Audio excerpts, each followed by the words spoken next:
কঠ উপনিষদের একটি শান্তি পাঠ দিয়ে আজকের আমরা গীতার আলোচনার শুরু করব। ওম সহ নাববতু সহ নৌ ভুনক্তু সহ বীর্যং করবাবহৈ তেজস্বিনা বধিতমস্তু মা বিদিশা বহৈ।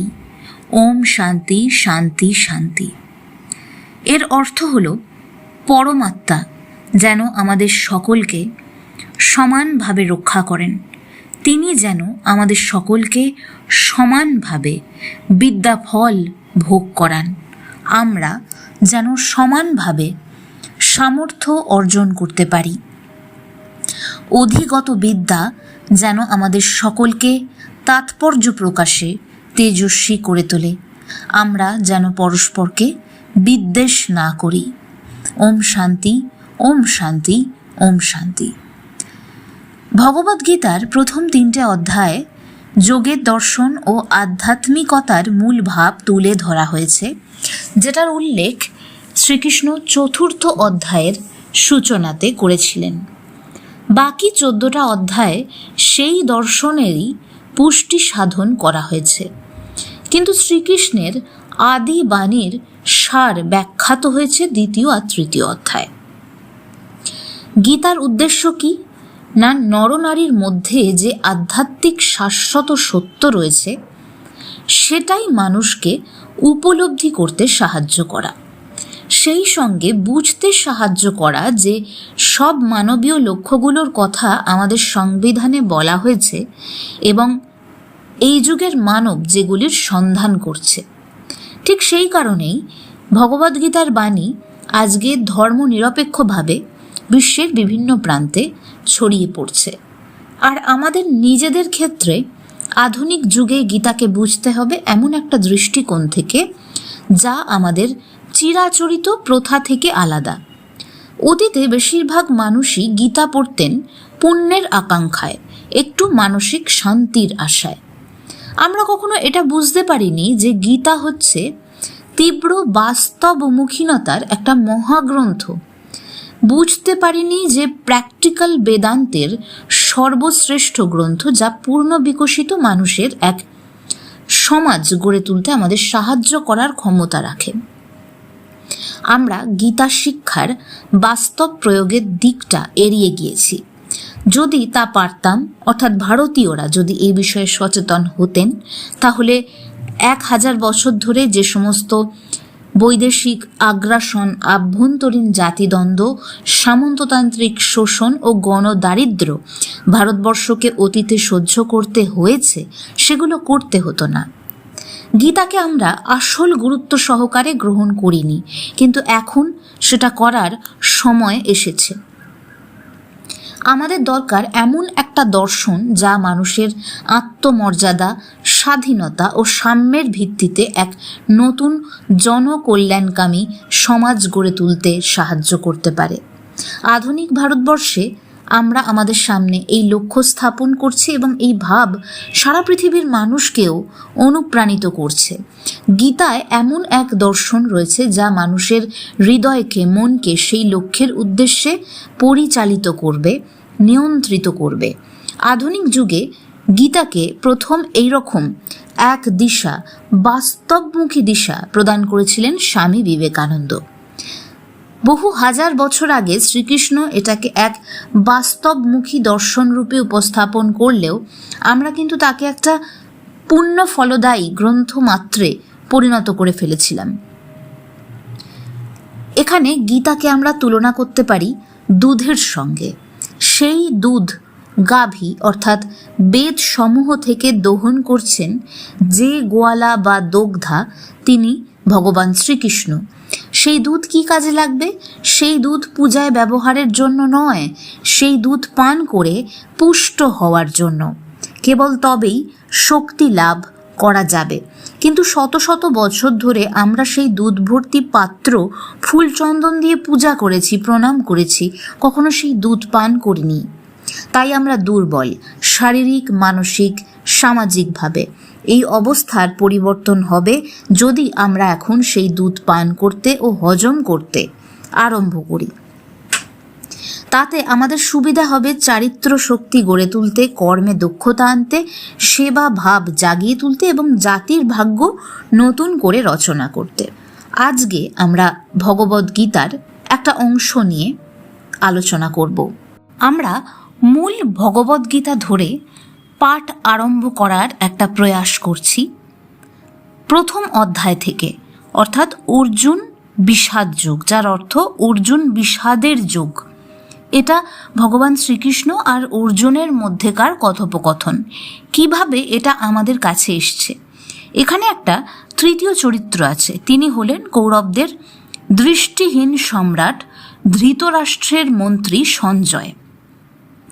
ভগবান ব্যাস সঞ্জয়কে বিশেষ বর দান করেছিলেন, যার ফলে তিনি রাজপ্রাসাদে সম্রাটের কাছে বসে থেকেই কুরুক্ষেত্রের যুদ্ধক্ষেত্রে যা ঘটছে তা দেখতে ও শুনতে পেতেন। এই অনুগ্রহের ফলেই সঞ্জয় যুদ্ধক্ষেত্রের ঘটনাবলী জানতে উৎসুক সম্রাট ধৃতরাষ্ট্রকে যুদ্ধের বিবরণ দিচ্ছেন। সেটাই আমরা পাই প্রথম অধ্যায় থেকে শুরু হচ্ছে ধৃতরাষ্ট্রের একটি প্রশ্ন দিয়ে। আমি শ্লোকটা বলছি, কিন্তু আমাদের মূল উদ্দেশ্য তার অর্থ এবং তাৎপর্যের দিকে তাকানো। ধৃতরাষ্ট্র বলছেন, ধর্মক্ষেত্রে কুরুক্ষেত্রে সমবেতা যুজুৎসবা মামকাঃ পাণ্ডবাশ্চৈব কিম কুর্বত সঞ্জয়। ধৃতরাষ্ট্র বললেন, সঞ্জয় আমাকে বলো, যুদ্ধ মনস্ক হয়ে আমার পক্ষের দুর্যোধনাদি পুত্রগণ ও পাণ্ডবেরা ধর্মকর্মের কেন্দ্রভূমি কুরুক্ষেত্রে সমবেত হয়ে বাস্তবিক কী করেছিল। অর্থাৎ হে সঞ্জয়, ধর্মক্ষেত্রে কুরুক্ষেত্রে এরা সব কি করেছিল, এরা কারা। এখানে ধৃতরাষ্ট্র জানতে চাইছেন তার পুত্ররা সেখানে কি ধরনের কাজকর্ম করেছে। কুরুক্ষেত্র শহরটা দিল্লি থেকে প্রায় 105 মাইল দূরে অবস্থিত। গীতার সময়ই সেই স্থান প্রাচীন ও পুণ্যক্ষেত্র হিসেবে বিবেচিত হয়েছে। সঞ্জয় উত্তর দিচ্ছেন, রাজা দুর্যোধন পাণ্ডব সৈন্যকে যুদ্ধে ব্যূহবদ্ধ দেখে তার অস্ত্র শিক্ষাগুরু আচার্য দ্রোণের কাছে গিয়ে এই কথা বললেন, হে আচার্যদেব, দেখুন আপনার গুণবান শিষ্য ধ্রুপদপুত্র কর্তৃক পাণ্ডুপুত্রগণের পরাক্রমী সেনা বুহাকারে সজ্জিত হয়েছে। উল্লিখিত ধ্রুপদপুত্র বলছেন, অর্থাৎ ধৃষ্টদ্যুম্ন বলছেন, যিনি দ্রোণের আপন গুণসম্পন্ন শিষ্য। পরে তার বিশদে বিবরণ রয়েছে। কারা কারা রয়েছেন? বীরগণ, পরাক্রান্ত ধনুর্ধরগণ, তারা যুদ্ধে ভীমার্জনের সমকক্ষ, এরকম অনেকে রয়েছেন, অনেক মহারথীরা উপস্থিত রয়েছেন। রাজা দুর্যোধন নিজের সৈন্যদের প্রতি দৃষ্টি আকর্ষণ করে আচার্যকে বলছেন, হে বিপ্রবর, এবার আমাদের পক্ষে যেসব যোদ্ধা রয়েছেন তাদের বিবরণ দিচ্ছি। এদের কেউ কেউ যুদ্ধে বিশেষ নিপুণ। সেখানে দ্রোণ, ভীষ্ম, কর্ণ, তাদের সকলের বিবরণ দেওয়া রয়েছে। কর্ণ ছিলেন কুন্তির জ্যেষ্ঠ পুত্র, যুধিষ্ঠিরাদি পাণ্ডবদের জ্যেষ্ঠ ভ্রাতা। কিন্তু এই সত্য তখনও তারা জানতেন না, সে এক রহস্য। তাই কর্ণ কৌরব পক্ষে যোগ দিয়েছিলেন। আমার জন্য প্রাণ দিতে কৃত সংকল্প এমন অনেক বীরও এখানে আছেন। এরা সকলেই শস্ত্র নিক্ষেপে সুদক্ষ ও যুদ্ধ নিপুণ। ভীষ্ম রক্ষিত আমাদের সৈন্য গণনাতীত, কিন্তু ভীম রক্ষিত অপর পক্ষের সৈন্যদের গণনা করা সহজ, অর্থাৎ অত্যন্ত কম। এখন আপনারা সৈন্য মধ্যে নিজ নিজ স্থানে অবস্থান করে ভীষ্মকে সহায়তা করুন এবং তাকেই রক্ষা করুন। মহাভারতের যুদ্ধে ভীষ্ম ছিলেন সবচেয়ে গুরুত্বপূর্ণ ব্যক্তি। তার অশুভজনক কোনো কিছু ঘটলে তা কারোর জন্যই শুভ হবে না, অনেক বেশি ক্ষতিকর হবে। তাই তিনি যাতে সুরক্ষিত থাকেন, তাই সকলকে সেটি দেখার নির্দেশ দিয়েছিলেন দুর্যোধন। ভীষ্ম প্রতিজ্ঞা করেছিলেন তিনি নিজে রাজ সিংহাসনের দাবিদার হবেন না, যদিও সেই সময়ে রাজপদের উত্তরাধিকার তাঁরই ছিল, কারণ তিনি যমুনা তীরস্থ ধীবর কন্যা ব্যাসদেব জননী সত্যবতীর প্রীতির জন্য তার ভাবী পুত্রকে যৌব রাজ্যে অভিষিক্ত হবার সুযোগ করে দিতে চেয়েছিলেন। তাই ভীষ্ম সারা জীবন কুমারব্রতী ছিলেন, তিনি সত্যনিষ্ঠও ছিলেন। কঠিন পরিস্থিতিতে তাকে বহুবার সিংহাসনে অধিষ্ঠিত হতে অনুরোধ করা হয়েছে, কিন্তু তিনি বলেছেন তার ক্ষমতার প্রয়োজন নেই। সেই জন্যে ভীষ্ম একজন প্রবল ইচ্ছাশক্তি সম্পন্ন, বিপুল সাহসের অধিকারী ও অসাধারণ ধীর শক্তিমান মানব রূপে স্বীকৃত। মহাভারতে যুদ্ধ শেষে তিনি স্ব ইচ্ছায় ক্ষত বিক্ষত দেহ নিয়ে শরশয্যায় শায়িত ছিলেন। বেশ কিছুদিন এইভাবে ছিলেন, কারণ সূর্য উত্তরায়ণে না গেলে তিনি দেহত্যাগ করবেন না। শ্রীকৃষ্ণ ও পাণ্ডবরা সকলে তাঁর কাছে গিয়েছিলেন। শ্রীকৃষ্ণের অনুরোধে তিনি পাণ্ডবদের রাজনীতি ও ধর্মনীতি সম্পর্কে নানা বিস্ময়কর উপদেশ দিয়েছিলেন, যেগুলি মহাভারতের শান্তি পর্বে পাওয়া যায়। সে এক অপূর্ব শিক্ষা। এই ভীষ্মই যুদ্ধের সম্মুখীন হয়েছেন। কিছুদিন পরেই তিনি যুদ্ধেই শরীর ত্যাগ করবেন, কিন্তু উত্তরায়ণ পর্যন্ত তিনি প্রাণ রক্ষা করবেন। তারপর তাঁর অন্ত্যেষ্টিক্রিয়া হয়। মহাভারতে তার বিস্তার বর্ণনা রয়েছে। তাতে দেখা যায় যে সে ক্রিয়া বর্তমানে আমরা যেমন করে থাকি ঠিক তারই অনুরূপ। ভীষ্মের শঙ্খনাদ করার সঙ্গে সঙ্গে অন্যান্যরাও শঙ্খনাদ আরম্ভ করলেন। তারপর মাধব অর্থাৎ ভগবান শ্রীকৃষ্ণ ও পাণ্ডব অর্থাৎ অর্জুন এক চমৎকার বিশাল মহারথে অবস্থান করে নিজের নিজের দিব্য শঙ্খ বাজালেন। শ্রীকৃষ্ণ পাঞ্চজন্য বাজিয়েছিলেন, অর্জুন বাজিয়েছিলেন দেবদত্ত নামক এক শঙ্খ, ভয়ানক কর্মকারী বৃকোদর অর্থাৎ ভীম বাজিয়েছিলেন পৌণ্ড্র নামক মহাশঙ্খ। ঠিক একে একেই এইভাবে শঙ্খ বাজানো পর্ব শেষ হয়। এই যুদ্ধেই ভগবান শ্রীকৃষ্ণ কেবল সারথি রূপে অংশ নিচ্ছেন, তিনি কখনো প্রত্যক্ষ যুদ্ধে নামেননি। এবার শ্রীকৃষ্ণ ও অর্জুন দৃশ্যপটে এলেন। আমার রথ দুই সেনাবাহিনীর মধ্যস্থলে স্থাপন করুন, অর্জুন শ্রীকৃষ্ণকে বললেন, যাতে আমি দেখতে পাই কারা কারা যুদ্ধার্থে এখানে উপস্থিত হয়েছে। যুদ্ধের প্রাক্কালে আমি জানতে চাই কার সঙ্গে আমাকে যুদ্ধ করতে হবে, কারণ আমি তাদের দেখতে চাই যারা মন্দবুদ্ধির দুর্যোধনকে খুশি করবার জন্য যুদ্ধক্ষেত্রে তার পক্ষে লড়াই করতে এখানে সমবেত হয়েছেন। শ্রীকৃষ্ণ সকল রথের মধ্যে তাদের চমকপ্রদ রথখানি চালিয়ে উভয় সেনার মাঝখানে অর্জুনকে নিয়ে আসলেন। নিয়ে এসে বললেন, হে অর্জুন, তুমি কৌরবগণকে দেখো। সেখানে অর্জুন তাঁর সামনে উভয় সেনাদলের মধ্যে দেখলেন নিজের আত্মীয় স্বজন, পিতামহগণ, শ্বশুরগণ, পিতৃব্যগণ, ভ্রাতাগণ, নিজের ও তাদের পুত্রগণ, পৌত্রগণ এবং বন্ধুগণ, আচার্যগণ, অনেক সুহৃদবর্গও রয়েছেন। সমগ্র যুদ্ধ পরিস্থিতির মধ্যে এটাই ছিল সংকট সংকুল মুহূর্ত। তখন অর্জুন সেনা দলের মধ্যে আত্মীয়বর্গকে উপস্থিত থাকতে দেখে গভীর করুণাবিষ্ট হয়ে এইভাবে বলেছিলেন। এটি ছিল একই পরিবারের মধ্যে যুদ্ধ, অর্থাৎ গৃহযুদ্ধের চেয়েও বেশি কিছু। কৌরবগণ একদিকে, পাণ্ডবগণ অন্যদিকে, তাদের সকল সুহৃদবর্গ হাতে হাত মিলিয়েছিল। অর্জুনের আপন আচার্যগণও সেখানে উপস্থিত ছিলেন। এবার অর্জুনকে এক অত্যন্ত বিষাদপূর্ণ পরিস্থিতির সামনাসামনি হতে হলো। অর্জুন সেই বিষয়ে মহা দুঃখ প্রকাশ করছেন। সেই অধ্যায়কে অর্জুনের দুঃখের যোগ বা অর্জুনের বিষাদ যোগ এই জন্যেই বলা হয়। বিষাদ অর্থ হচ্ছে দুঃখ, সেটি যোগও বটে, কারণ সেই বিষাদ থেকেই ঘটতে থাকে মহান পরিণতি, জ্ঞানের উৎপাদনও হয় এই বিষাদ থেকেই। আমরা চিন্তা করতে আরম্ভ করি, আমরা বিচার করতে শুরু করি। তুমি উপদেশ চাও, তোমাকে পথ নির্দেশ দিতে পারে এমন কিছু দর্শনও তুমি চাও এই দুঃখের মধ্যে থেকেই। এই অধ্যায়টিকে তাই অর্জুন বিষাদ যোগ বলা হয়েছে। অর্জুন বললেন, হে কৃষ্ণ, যুদ্ধের জন্য সমবেত আমার এই সব স্বজনবর্গকে দেখে আমার অঙ্গসমূহ অবশ হয়ে যাচ্ছে, মুখ শুকিয়ে যাচ্ছে, সারা শরীর কম্পমান হচ্ছে, আমার রোম খাড়া হয়ে যাচ্ছে, আমার গাণ্ডীব ধনু হাত থেকে খসে পড়ছে, আমার গাত্রদাহ হচ্ছে। অর্জুন এক অত্যন্ত সংকটময় পরিস্থিতিতে পড়েছেন, তার স্নায়ুমণ্ডলী খুব চঞ্চল হয়ে উঠেছে।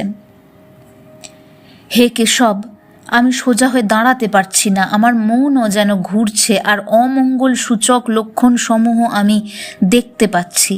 পরের শ্লোকগুলি অত্যন্ত গুরুতর, বিভ্রান্তিকর, ভীতিজনক, উদ্বেগপূর্ণ, স্নায়বিক অবস্থার এক অতি সুন্দর চিত্রায়ন। বলছেন, যুদ্ধক্ষেত্রে আমার এইসব আপনজনকে সংহার করে কোন মঙ্গল হবে বলে আমি মনে করছি? আমার কোনো মঙ্গল হবে বলে আমি মনে করছি না। আমি জয় চাই না, রাজ্যও চাই না, এমনকি সুখ ভোগও আকাঙ্ক্ষা করি না। হে গোবিন্দ, আমাদের রাজ্যে কি প্রয়োজন, আর সুখ ভোগে ও জীবন ধারণেই বা কি প্রয়োজন? কারণ যাদের জন্য রাজ্য, ভোগ ও সুখাদি আমরা অভিলাষ করে থাকি, সেই আচার্যগণ, পিতৃব্যগণ, পুত্রগণ, পিতামহগণ, মাতুলগণ, শ্বশুরগণ, শ্যালকগণ ও স্বজনগণই প্রাণ ও ধনাদির আশা ছেড়ে দিয়ে যুদ্ধে নেমেছেন। এই সমস্ত ব্যাখ্যা আমরা গীতার 32 থেকে 34 নম্বর শ্লোকে পেতে পারব। তাই অর্জুন খুব কঠিন পরিস্থিতিতে পড়েছেন। অর্জুন যে সময় আরও গভীরতর সংকটে পড়েছিলেন, পরবর্তী শ্লোকগুলোতে সেটা বলা হয়েছে। তিনি বলছেন, হে মধুসূদন, মধু দৈত্য নিধনকারী কৃষ্ণ, এরা আমাকে বধ করলেও গোটা ত্রৈলোক্যের রাজ্য লাভের জন্য এদের বধ করতে আমি ইচ্ছা করি না। পৃথিবী রাজ্যটুকুর জন্য তো কোনো কথাই ওঠে না। এই ধরনের আবেগের বশবর্তী হয়ে অর্জুন এখন মনে মনে স্থির করে ফেলেছেন যে যুদ্ধক্ষেত্র থেকে তিনি সরে যাবেন। হে জনার্দন অর্থাৎ শ্রীকৃষ্ণ, এই সব ধৃতরাষ্ট্র পুত্রগণকে বধ করে আমাদের কী বা সুখ হবে? এই সব আততায়ীদের বধ করলে পাপই আমাদের আশ্রয় করবে। ওরা অবশ্যই আততায়ী, কারণ ওরা বহু অপরাধে অপরাধী, ওরা বহু মন্দ কাজ করেছে, ওরা একসময় পাণ্ডবদের পুড়িয়ে মারবার চেষ্টা করেছিল। এসব সত্ত্বেও ওদের সঙ্গে এই যুদ্ধে লিপ্ত হওয়াতে আমি কোনো রকম মজা দেখছি না। অতএব আমাদের জ্ঞাতি ধৃতরাষ্ট্র পুত্রগণ আমাদের বধযোগ্য নয়। হে মাধব অর্থাৎ শ্রীকৃষ্ণ, স্বজনগণকে হত্যা করে আমি কী রূপে সুখী হব? এই যুদ্ধের ফলে সামাজিক অবক্ষয় হবে, যার ফলে নারী বিধবা হবে, কত শিশু অনাথ হবে। এই সব কিছু শুনছেন ভগবান শ্রীকৃষ্ণ। এখানেই আমাদের আলোচনা দ্বিতীয় অধ্যায়ে প্রবেশ করে। এই অধ্যায়ের মূল উদ্দেশ্য হচ্ছে অর্জুনের মনের সেই অবস্থায় যুদ্ধ থেকে বিরত হবার সপক্ষে ভগবান শ্রীকৃষ্ণ নানা যুক্তি প্রদর্শন করছেন এবং অনেক প্রতিক্রিয়াও দেখাচ্ছেন। কিছু কিছু যুক্তি আমাদের মনেও খুব সাড়া জাগিয়েছে। শ্রীকৃষ্ণ অর্জুনের দিকে তাকিয়ে দুটি বিখ্যাত শ্লোকে তাকে তিরস্কার করেছিলেন। শ্রীকৃষ্ণ তাকে বুঝিয়ে দিয়েছিলেন, যা কিছু তিনি সত্য বলে মনে করেছেন তা সত্য নয়। রুগ্ন, দুঃখে উদ্বিগ্ন মন নিয়ে কেউই নিজেকে ঠিক বিচার করতে পারে না। দুঃখে উদ্বিগ্ন মন বিচার শক্তি হারিয়ে ফেলে। শান্ত ও স্থির হলে তবেই আপন মনের অবস্থা ভালো করে বোঝা যায়। তাই দ্বিতীয় অধ্যায়ের এই অংশটা গীতা পাঠের পক্ষে আমাদের বেশি গুরুত্বপূর্ণ। শ্রীকৃষ্ণ আমাদেরকে শিক্ষা দিচ্ছেন তার কথার মধ্যে দিয়ে, জীবন যুদ্ধ থেকে পালাতে নেই, পালানো সহজ। তার জন্য তুমি নানা যুক্তিও দেখাতে পারো, অনেকেই তা করে। মনে করো কারো বাড়িতে ঝামেলা চলছে, আর সে তার প্রতিক্রিয়া না করে পালালো কাশিতে। তখন কিছু লোক তাকে বলবে, আহা তুমি কি চমৎকার, তোমার কত বৈরাগ্য। কিন্তু শ্রীকৃষ্ণ তা বলবেন না। তিনি বললেন, তুমি দুর্বল, তুমি তোমার কর্তব্য করছো না, এই সব কর্তব্যকে তুমি পাশ কাটিয়ে যাচ্ছ। মানুষের মনুষ্যত্ব আছে, তা ভুললে চলবে না। তাই জীবনে এই সব সমস্যা আসে। আর শ্রীকৃষ্ণ ও এই যুগে স্বামী বিবেকানন্দের মতো লোক আমাদেরকে বলেন, যাও এই সব সমস্যার সম্মুখীন হও, ভেতর থেকে নতুন নতুন শক্তিকে জাগিয়ে তোলো। এইভাবেই আমাদের জীবনে ইতিবাচক দৃষ্টিভঙ্গি গড়ে ওঠে, আর আমাদের মন হয়ে ওঠে অচঞ্চল ও স্থির সংকল্প। তখন সব বিষয় পরিষ্কারভাবে দেখা যায়। বিশেষ সময় তোমার আসল কর্তব্য আসলে কি, সেটা তোমাকেই খুঁজে নিতে হবে। অর্জুন ভ্রান্ত হয়েছিলেন, তিনি অবসাদগ্রস্ত। সেই অবস্থায় তার বিচারের কোনো মূল্যই থাকতে পারে না। পরবর্তী পর্বে আমরা শ্রীকৃষ্ণের এই উপদেশগুলো নিয়েই আলোচনা করতে শুরু করব। আজকের পর্ব এই পর্যন্ত। আপনারা কমেন্টে জানাবেন ভগবদ্গীতা নিয়ে আমরা দ্বিতীয় আলোচনায় অগ্রসর হব নাকি হব না, সবই আপনাদের আগ্রহের ওপরে নির্ভরশীল।